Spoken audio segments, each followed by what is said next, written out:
бул форумдун максаты бул сиздер коомчулук билесиздер. 2021 жылы 5 майда ошо алдын алуу укуктуулукту бузуу боюнча мыйзам кабыл алынган. Ошонун негизинде концепциясы иштелип чыккан.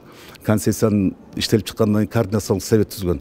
Бул координациялык советте төрагасы министрлер комитети төрагасы Акыл Өсөмбашев болуп эсептелет.